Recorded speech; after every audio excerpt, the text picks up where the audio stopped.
So the current economic situation is making recruitment very difficult. That's not going to be news to anybody on the call, I'm sure.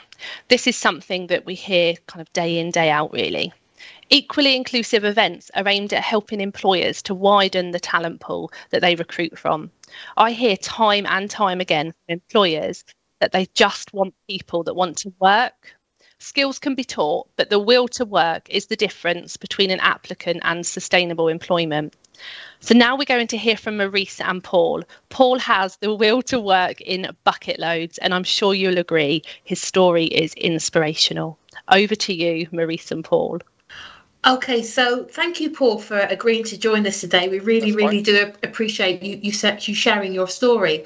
So to start off with, I know that you've recently gone into work. So can you tell me, where is it that you're working and what is it that you're doing? I'm basically working with the housekeeping team with WCG, right, at the Hilton. It's very recent, so yeah, I'm still new to it at the moment. Excellent stuff. So how long had you been out of work before you got this job, Paul? I've been out of work for near on 9 years. Okay. Through health issues, basically. And how had that made you feel, being out of work for that length of time? Well, each year it gets you down and down, to be honest. You just end up losing all confidence in yourself. Okay. So had you applied for work? So before coming to the Work and Health programme, had you tried to apply for work? I have, yeah. Basically, I've had a hip operation, hip replacement. And that started getting better now, so I've decided to try and get back into work and look for it myself. But I've tried for, I'd say, a year and a half. I've just been sending out CVs, emails, going to companies, but got nowhere, absolutely nowhere. Okay, so not even like interviews or a thanks but no thanks letter, Paul? Not even a no thank you, we're not interested. Absolutely nothing back. So how does that make you feel from a confidence point of view? Oh, it's bad. It makes you feel worthless, to be honest. I knew I had something to offer somebody. I couldn't do my landscaping like I used to because of my hip. So I wanted to try and do a career change or get something else. But it just, each time you don't hear something or, they're just not interested. It's just a knockback in it. It is. So then, you obviously you were with the job centre, and then your work coach referred you to the Work and Health programme. That's right, yeah. So and then your fabulous employment coach is a lady called Jen, we know she's amazing, Paul, don't we? She's absolutely brilliant. So when you first met Jen, how did you feel? Did you feel a bit more hopeful that actually we were going to be able to support you to kind of get you back into employment? Yeah, because I kind of fed off her confidence, if you know what I mean. She was just basically explained what you do and how we'll go about this and who she knows as well that could help me and the support I'll get. And it does. It's a big boost. Excellent. I didn't at first believe it because obviously you heard us talk before. Yeah. But she's been absolutely brilliant and they've been supporting me all the way. So you're now in work. So how did this job come about, Paul? So did you have to kind of go down that traditional route of doing a CV and application, or was it a little bit different?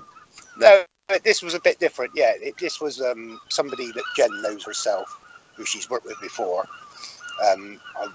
She basically contacted Jen asking if she has anyone available, and then she put me on to her, and we got an interview. And Jen comes and interviewed with me as well, which is absolutely brilliant because I was very nervous about it.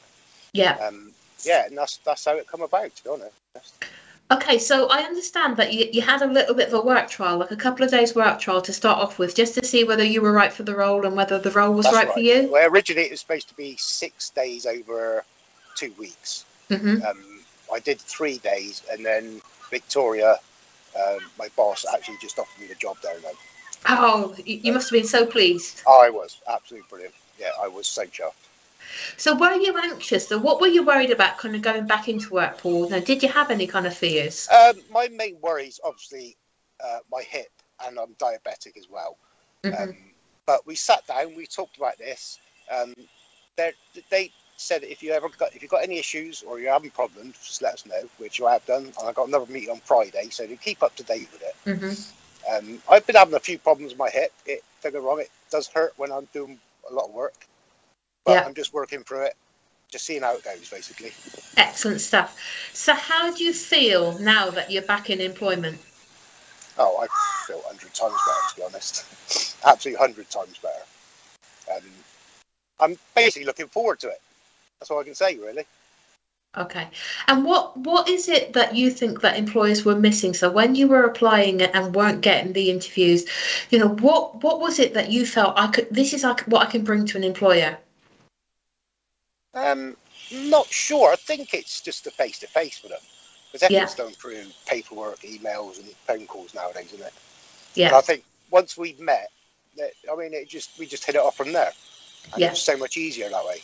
Instead of having to wait for replies for email and things like that, which most of the time you never hear from anyway.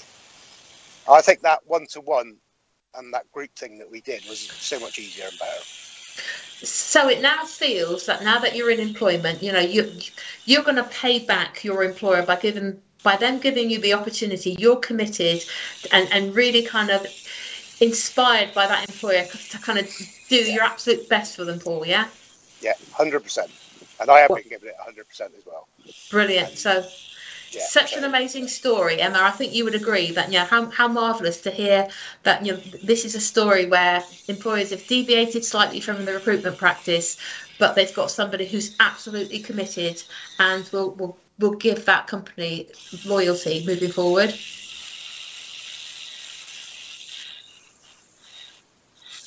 Thank you, Paul. Thank you, Marie. That's right. Lovely. Thank you, Emma. Thank you for letting us share Paul's story. Right, I hope somebody else gets the same sort of thing as me. So if it helps one more person, it's been brilliant, then, isn't it? It's been lovely to hear your story, Paul. It really is inspirational. I think the support that you've been given and the value that's had, that is what we do. That is what we're here to do. We're here to work with people like Paul, but employers. We're here to work with employers to really help them understand that what we call the untapped talent.